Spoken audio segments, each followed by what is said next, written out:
Good morning and welcome to Impact on a Tuesday that honestly feels like the first week of November. I don't know what is happening with this weather. I don't recall it ever being this cold this early. How about you, Luay? You've been here a long time. I have. I remember the first year that I came to Fort Mac in 2004, we had snowfall in September, similar to this year. But since then, I feel like, no, it's never been this early. I always think it always snows after the Keyano Gala.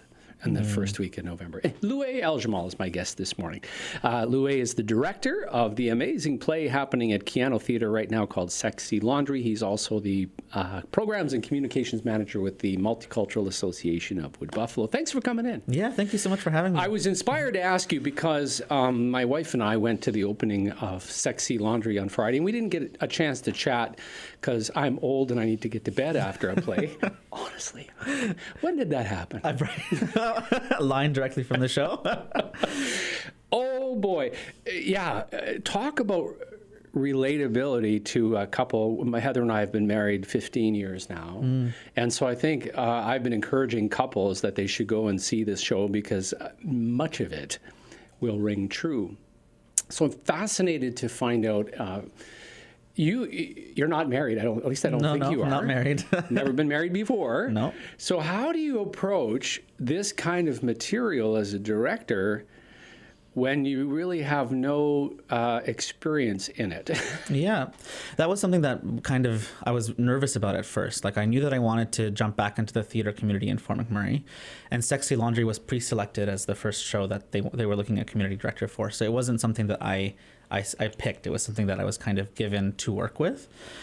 And reading the script, I felt like, ooh, especially near the beginning, the first thing it says is 250-somethings. And I'm like, oh, I have nothing in common with these characters. Like, how's anyone going to believe me? Or believe, the actors even believe me? Because the actors had to be 50-somethings, although they're not really 50-somethings either. We aged them up a little bit for the show. But I guess what it comes down to when you read the script is that it's not about their age or about the fact that they're married necessarily. It's the fact that you're exploring relationships. And that's something that we all relate to. Like I drew a lot on my relationship with my father, although there wasn't sex involved and stuff like that with, that relationship. But a lot of it is still the same push and pull where you're kind of moments where you're trying to, you want to be heard, but sometimes forget to listen at the same time. And those things they reverberate in all kinds of relationships, not just marriage. So that's kind of what I really clung on to myself. And then of course I pulled from the experiences of the actors, and I encouraged them to collaborate and to put their ideas to the table as much as possible. Because it was a play with just two actors, which is, for the Keyano Theatre, it's unusual to have just two people on stage.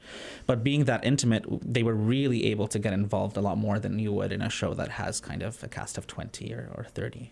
I get the sense that after that initial first read, when you first began the rehearsal process, that you guys must have done some deep dives and conversations about the circumstance and how did you go about that? Absolutely. So it's not everyone's favorite thing to do, but I think it's really important. The first entire week, Diane Sheldon, Zach's mother, who's the ASM, Kathy Barrett, and we all sat around a table and we read the script, and we did it page by page, and we kind of broke everything down, like the conversation, into little units based on kind of where we saw shifts happening and why we would consider those shifts and what it is that's changing. And then so we did that for almost 2 or 3 weeks, where we were just reading the script over and over, having discussions, laughing through all of the laughs, but also kind of digging deep into, because with this show, wherever there is a joke, there's like I don't know what you'd call it. There's more depth behind each joke. So every time that Henry is joking about the fact that things are expensive in the hotel, it's really tying to his insecurity with his finances. You know what I mean? And from an audience perspective, you sit through and you laugh. And then it's the further into the play you go, the more you realize, like, oh, this is an insecurity for him. And similar to Alice with her body kind of image issues, you feel like she's making jokes for the audiences kind of just to warm them up, but really it's tied more down to what it is that's bothering her and what it is that she wants to hear from Henry and what Henry wants to hear from her. So doing all of that analysis was really fun. Yeah. The play stars Sheldon Dahl and Diane Parry. You think I'd know how to pronounce that?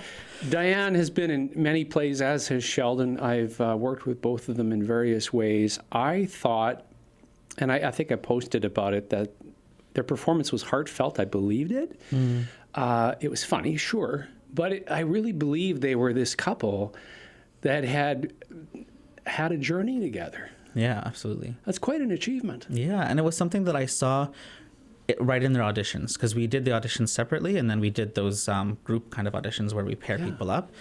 And they were doing things where, like, the special thing about them, I think, is even when they're not delivering lines, they have this nonverbal communication that's going on that can be very heartwarming or very kind of funny at times. And it's hard to, as a director, I think it's hard sometimes to imbue that into the actors. So having them come in, having already known each other a little bit and being able to feed off of each other, like half my work was done just by them having had that connection. Yeah. It was one of those plays, watching it on opening night, where there was a lot of laughter, and I'm one of the loudest. I can't help myself. So it's a delightful piece of theater on the one hand, but on the other hand, as a person who's been married for 15 years, it came really close to some things, right? Right. So I guess my question would be, have you had feedback from different kinds of couples? So in other words, have you heard feedback from maybe a newly married couple and maybe feedback from a couple that's been married for a long time, and what's the difference in terms of their reaction? Right. I haven't really talked to many people yet. I think that's something that I want to get more involved in. And it's something that now, like we were talking before the show, that usually a director of a Keyano Theatre production would leave after opening night. But I get this gift where I get to see it again every night and kind of learn from the audience interaction that way. So far I've been very passive. I haven't kind of wanted to pull information from people, just kind of sit down and observe in the audience to see how things are being received.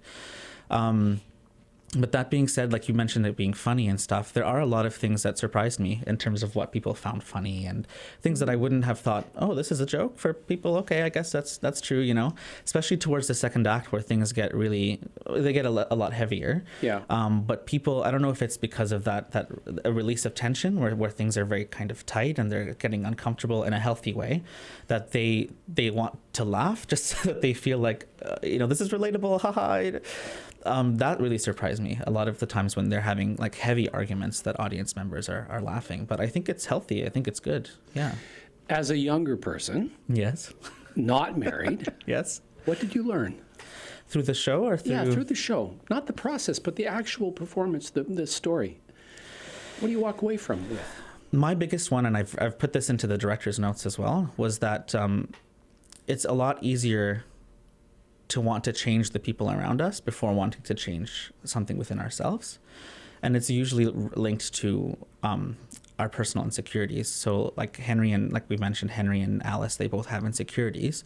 And throughout the play, you can see that they're kind of really pulling like a sense of comfort from the other, instead of trying to really address within themselves what it is that's bothering them. And when you do that, you're not giving your partner what they need to hear, and B, you're not hearing what you're looking for either. And so that's kind of what I took away from it, was be aware of what you think your insecurities might be so that you can put them aside and support your partner. Yeah. Our guest this morning is Luay Eljamal, the director of Sexy Laundry, running at Keyano Theatre for the rest of... When does it go? Wednesday, Thursday, Friday, Saturday? It goes Thursday, Friday, Saturday, so 11th, 12th, and 13th. So you got 3 more performances left. If you're listening and you're in a relationship, and honestly, I don't care if you're in a new relationship or if you've been married 100 years, you really should come and see the show. And I'm going to talk a little bit more with Luay when we come back about the content. Should people be frightened? Is there nudity? That kind of stuff. Because I think it's important to talk about that. And I'm also keen to dive into a few other interesting areas, especially around the Me Too movement. So I want to talk about that and how theater approaches this kind of work in this new era. You're listening to Impact. It is a team effort of United Way of Fort McMurray and Wood Buffalo, Fuse Social, Shaw Spotlight. Yes, that's new for me. Your McMurray Magazine, and of course, the folks here at 91.1 The Bridge.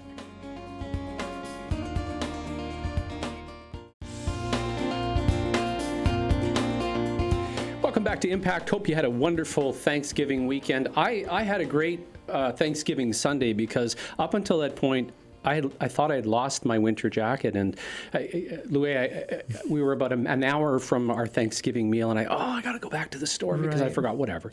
So I go back to the store, and I run into Rick Kirshner, and he's wearing a jacket kind of like the one that I was missing deeply. And I said, that's a nice looking jacket you got. And he goes, yeah, thank you. We actually found one just like it at the station. We don't know whose it is.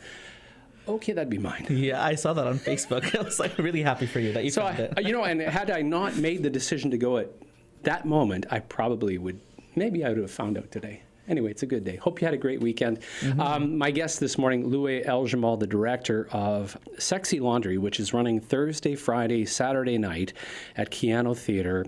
It doesn't even matter if you're in a relationship. You should go see it because it's a great piece of theater. It's funny, but at the same time, it's real and important. And it deals with sex in a relationship to some degree. Mm-hmm. But I didn't find it, how do I say this? I didn't find it offensive or uncomfortable in terms of what was happening on the stage. Was that written that way, or was that a choice that you guys made? No, it was written that way. And I think that's something that I wanted to make clear as much as possible, but it helps to be able to say it on the air. Yes, it's real, but at the same time, it's not going too far. And the script never goes too far because it's not about shocking anyone. No. I think it's just about being able to portray real life on stage, which is what really drew me to the script as well. So there's no nudity in the play. There's no, I think the only reason that it's rated mature is because there's some foul language, but it's all done in a humorous way. So. Yeah. About 30 years ago, I performed in a two-hander very similar called The Owl and the Pussycat, and it was probably a little bit more physical than the production that we saw last weekend. But we are in a whole new era now of the Me Too movement, and I know that theaters across Canada are having conversations around what's appropriate, what are the boundaries, how do we communicate with each other to make sure that we're both comfortable. Do you guys have that kind of conversation? Of course, yeah. I mean, right off the very first table read, we had Alan Roberts and Eugene come in, and they talked to us all about, what are the rules and regulations around making sure that everything is dealt with in a professional way. And because we're a very close-knit cast, we made a lot of jokes and we cracked a lot of stuff in the rehearsals. But you always want to be aware of the fact that you don't want to make anyone too uncomfortable, and you don't want to kind of push the boundaries too much. So we had a very open door policy throughout the whole rehearsal process, making sure that everyone can talk to us throughout everything, making sure that, like with Diane, for example, she wears kind of like a night dress, and making sure that she was 100% comfortable wearing all of that. For me, it's always, especially because it's community theater, I always put the actors' comfort at the forefront, because if they're not comfortable on stage, then they're not going to give their best performance. How did you see Diane and Sheldon grow through the process? Oh, so much. So Diane is a social studies teacher at Composite. It's not Diane, sorry. Sheldon is a social studies teacher at Composite High School. And so you can tell from his personality that he's very outgoing, very energetic, and he can be very bubbly. And I think that comes out of his need to keep children entertained and interested in class. And so we had to have a discussion early on just to say, I think Henry is the opposite of Sheldon. So we need to find aspects of Sheldon that you can put into the character to keep him real, because you want a bit of yourself in the character for it to come across as authentic. But at the same time, we need to decide for ourselves, what do we want Henry to be, so that we can see his growth. Because a big thing for Henry is that he's a curmudgeon at the beginning of the play, and then he kind of grows in a way that he really opens up by the end of the play. And if we didn't have that arc, then it's not as believable on stage, or it just kind of feels like a monotonous play where the characters are staying the same throughout. And with Diane's character, Alice, it was very similar. Like Alice was, I think Diane as a person is a bit more, she doesn't sweat the small stuff. Like things don't bother her. But Alice's character is quite the opposite. Like she's very nitpicky. Like she wanted to go after the tiny things, and she gets upset with the smallest word choice that her partner uses. So we had to get her a little bit more kind of paranoid in the scene. And they both took the challenge like really beautifully. I think watching it on stage is a testament to that. Like they've really done a good job. Were they afraid or of being on stage by themselves for that long?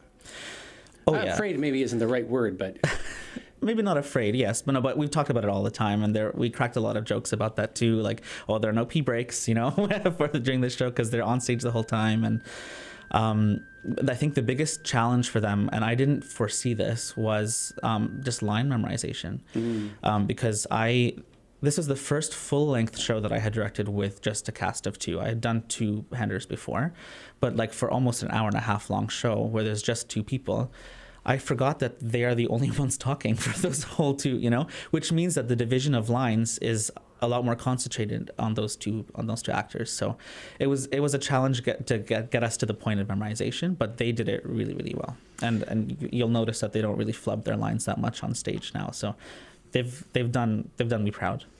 We were talking off the air about the role of the director after the show opens, and Steph was a little surprised to find out that Luay's job is done. And I know that you did this job not alone. You had a really wonderful artistic team. Can you talk a little bit about them? Of course, yeah. They were all very hands-on, very collaborative. We had Sarah, and her name is hard to pronounce, Sarah Uwadie. She's a Nigerian artist who studied in Calgary at the University of Calgary, and so she was our set designer, and she was the one that I made first contact with. So we had been working on the set since July.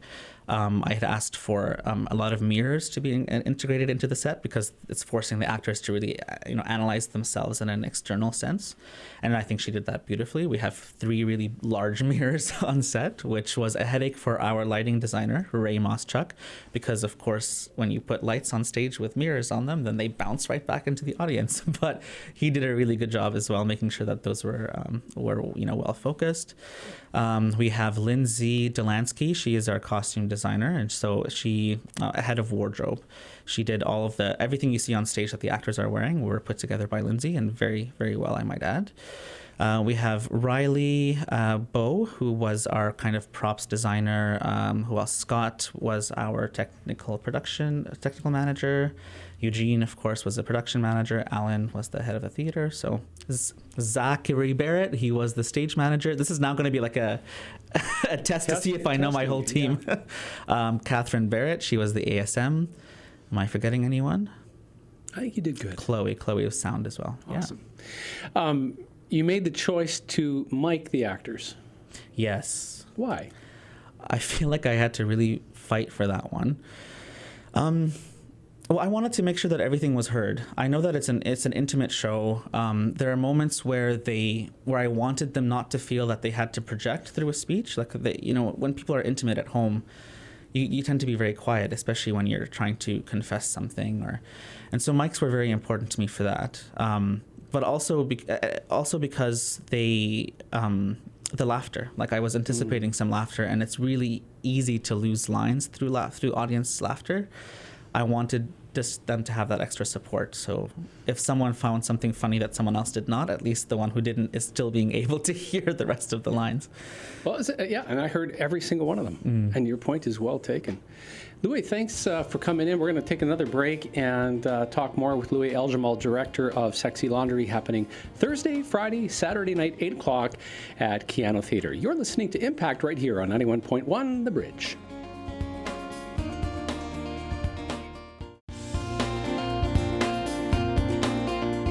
Good morning. Welcome back to Impact.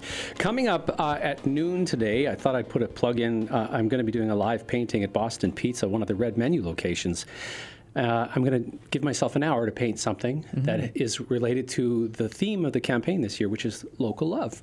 So you know what I'm painting today? An Alberta wild rose. Oh, nice. That was a suggestion of the team at Boston Pizza. So I saw your recent piece at Elsianic School as well, with with a picture of Elsianic. I thought that was a really nice touch. Oh, thank you. Yeah. Well, congratulations, Luay, on a great show. Sexy Laundry is something that everybody should see. And what do you feel what would be an appropriate age for somebody to see this show?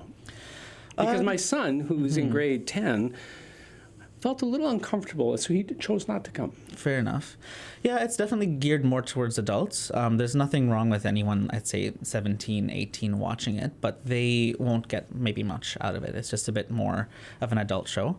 But I would say from 18 anywhere up until your late 60s, 70s, 80s, why not? right? It was. I enjoy watching people around me and their reactions. Yeah. We purposely kind of sit at the back to do that. Yeah, I like doing that too. It's so much fun. Well, congratulations. I know that that's your nighttime life, or largely your nighttime and weekend life, but you also work with the Multicultural Association of Wood Buffalo as the Program and Communications Manager. And that's right. I thought we'd take a few minutes to ask what's happening in multicultural land. Yeah, for sure. There's lots coming up. Right now I'm working on our financial literacy conference. So we have a financial literacy program that is offered for free to up to around 70 participants every year. And that's been going for a couple weeks now, and it continues through until the end of November. It's just a class for people to take to learn all the basics and kind of intermediate topics about finance. So we've got banking, budgeting, investments, insurance, all the way up to cryptocurrency and how to select stocks. So it's a very integrated program. And we had alumni from that program in the past. They've developed a networking group. And they decided they wanted to put on a one-day conference event to promote continued learning around the financial literacy kind of field. So we have that up and running now. It's going to be up on October 27th at 8:30 a.m. all the way through till 3 p.m. And it's being hosted out of the Doug Schmidt Lecture Hall at Keyano College. So you're enjoying the work? Very much so, yeah. Yeah. My whole life has been kind of multicultural in some sense. So it's just nice to be able to tap back into that through this organization. Were you born in Fort McMurray? No, I wasn't. Actually, I was born in Dubai. Which is in the United Arab Emirates, but I have Lebanese citizenship because when you're born in Dubai, you don't get a passport from that country. Although I never lived in Lebanon, but while I was in Dubai, I attended an international school, so we had over 99 different nationalities, and that was when I was in kindergarten all the way up to grade 6. So I grew up with just a multitude of like a cultural mosaic around me all the time. And then I moved to Canada, straight to Fort McMurray, so minus 40 to plus 40 degrees Celsius. We moved straight to Fort Mac in 2004, so I was 11 when we moved here. And then you performed in Beauty and the Beast in 2006. That's right. That's where I met you for the first time. You were a little boy back then. Yeah. What happened? I'm sorry. I had to grow. It's kind of a bit of a mind bender thinking about that, because you were maybe what, 13, 14? Yeah, I would have been. You were just a young lad, and I was already playing the old man, and that was 12 years ago. Oh man! No, but I have such warm memories of that show. Actually, it was the first, first Keyano production that I did, and the first big stage one where I felt like, I'm a part of something really, really big. And you were very warm and welcoming as well. I remember him. He played the father, like Belle's dad. The old man. You know what I remember is the music director, whose name I'm not going to remember. He would do this thing where in between scenes, he'd make up the music. Do you remember Yes. that? And all of a sudden, the theme from Jaws would show up. Dun, dun, dun, dun. Yeah. And it was just hysterically I think it was funny. Randy. Was it Randy, his name? I'm not going to remember, Yeah. but he was brilliant. Yeah, but it was directed by Jonathan Christensen from the Catalyst Theatre. Yeah. Your team for Multicultural Association now works out of the Bob Lamb building? That's correct, yeah. Yeah. And is it a big group? I've lost track. Like, how many people do you guys have I feel now? like we're ebbing and flowing. So right now we're a group of, we're 4, I think, of us in the office, but we're looking to hire. We're still looking for a new executive director. And we're looking for a new Welcome Center coordinator as well. So we keep stretching. I think just as Fort McMurray is a come and go place, Multicultural Association is a bit come and go as well. Of course, your mom was the chair of the Multicultural Association board, and now you're working with them. That must be special. It is special, yeah. I mean, I have to preface, I didn't do it just for her, like she wouldn't have wanted me to do that either. She was always the kind of person who wants each person to be individual and to do what it is that makes them passionate. But it has been really nice to get involved with the MCA and see what it is that she had been talking to me about over the last few years, because I was living in London for a couple of years, and she would come visit me and she would always talk about the projects that the Multicultural Association's doing, but I had no context for it because she wasn't involved in the association while I was living in Fort Mac. So I get to kind of every now and then I see little hints of like her name on a document or something like that, and it's really nice to get more context for what it is she did in the community. Yeah, and actually one thing that we're working on this year is we're announcing a couple of awards in Senna's name. So we're hoping to get more information on that out in the days to come. Maybe listen to Diverse Voices, and it'll come up on one of the Wednesdays. But she's, like you said, she's still around in the community. She hasn't really left. Yeah, that's the way we feel. Luay, great job directing Sexy Laundry. What's next for you theater-wise, if anything? That is a really good question. And I think about that all the time now, because I feel like I've dipped my toe into the water and now I want to swim really fast. Like, I want to do more for sure. So I've actually applied for some funding to put on a show that I wrote and directed in Edmonton. It's called Freeing Heaven's Secrets. And my plan, if I get the funding, would be to just do it from start to finish and host and put on a production in Fort McMurray by the end of next year. So I hope everyone can keep their fingers crossed for that, and we'll see if it comes to life. Yeah. What's the show about? So it's about a blind girl on her deathbed who is about to pass away. And right before she does, she promises her father that she'll visit him in his dreams and let him know what her heaven is like. And so when she goes to heaven, because she was blind on earth, we get kind of a switch where the audience is forced to experience her heaven through sound alone, and then she gains her sight. So it's kind of like an exploration. It's a bit abstract of what heaven means, and also it doesn't divide by culture. So there's no, we're not talking about it through a Christian lens or a Muslim lens or anything like that. It's just something where I hope people can come together and have a discussion. Sounds great. Luay Eljamal is the director of Sexy Laundry. Again, it runs Thursday, Friday, and Saturday night at Keyano Theatre. I promise you, and I don't say this often, I promise you will love it. There are all the pressures on Sheldon and Diane. Yeah. Luay, thanks for coming in. Thank you so much for having me. I love it. Yeah. You've been listening to Impact. It is indeed a team effort of United Way of Fort McMurray and Wood Buffalo, Fuse Social, Shaw Spotlight, YMM Magazine, and 91.1 The Bridge.